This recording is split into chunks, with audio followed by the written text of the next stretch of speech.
2020 has been quite a grim year, but even during these trying times, we had something to cheer about, some positivity, and one of them has to be the Honda Highness CB350.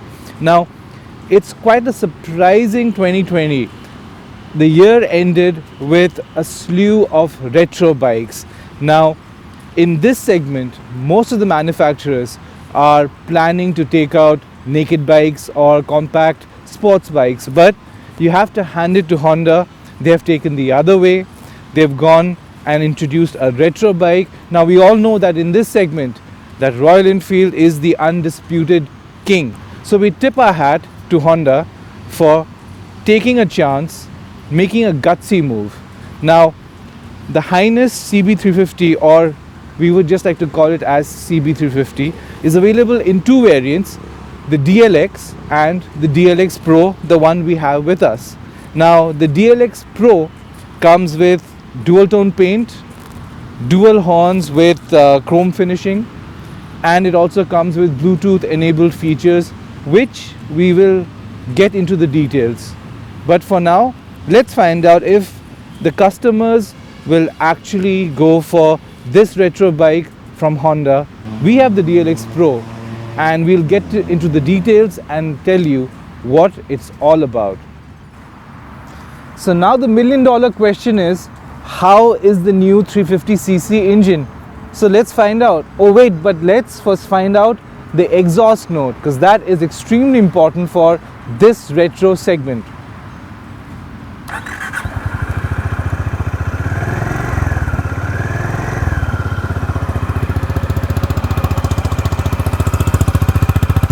So you can hear that it has quite a deep acoustic, and if you rev it, it loses a bit of that deepness, but it still is quite loud and it is very distinctive, and it will really make a lot of retro buyers smile and they really love the sound of it. Now coming to the riding stance, it is neutral and comfortable. The foot pegs are straight and you don't have to reach out for the handlebars as well. So it is very practical for both urban riding and highway cruising. But if you are someone who spends a lot of time on the highway, well, then the seat might be a bit uncomfortable because it lacks the sort of support that you need. But apart from that, it is extremely practical and easy to ride.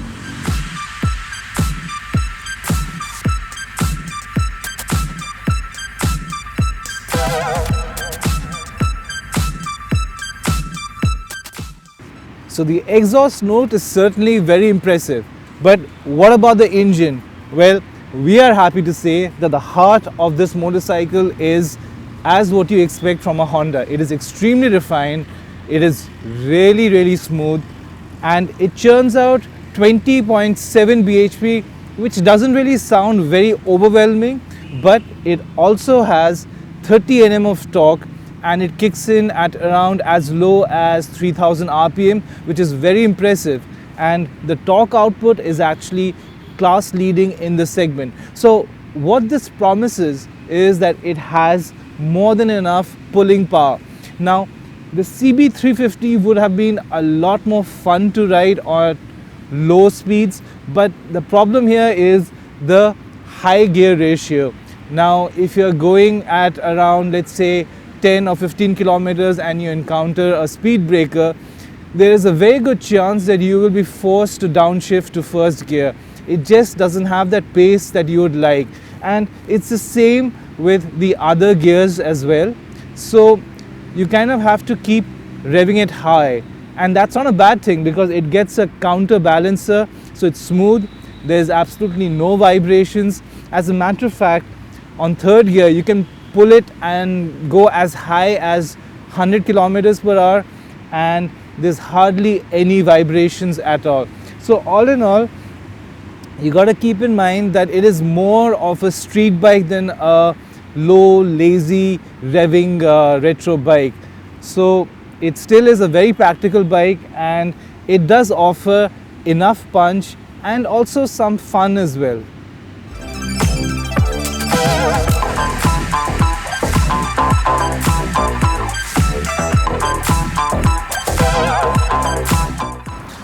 The Honda Highness CB350 is no doubt a gorgeous looking bike. The clean design, the retro look certainly works for itself. The 350cc engine is extremely refined. Yes, it's a high revving engine, but it is happiest at the mid-range. It offers enough juice at the top end as well. It touches the 120 km/h range, which is fairly fast, and it comes with a counterbalancer, a slipper clutch, and the 5-speed gearbox is extremely smooth. The clutch lever is extremely light. So all in all, as a package, it is really worth looking at it.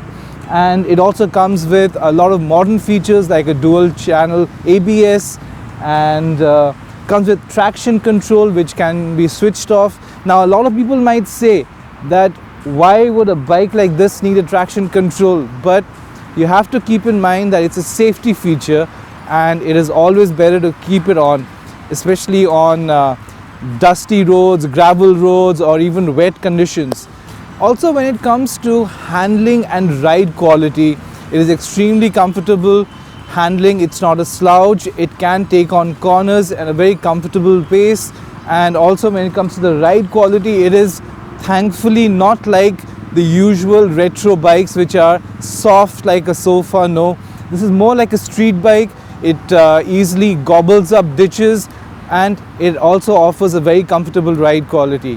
So when it comes to price, it is priced at 1.86 lakhs to 1.92 lakhs ex-showroom Delhi. It is a bit more expensive than its rivals, but then it comes with reliability, and it offers a lot of segment first features. So if you're in the market for a retro bike, we would say you should seriously look at this bike, and you might even consider it as an option to buy it. So thank you for watching this video, and please do let us know what you think of this review.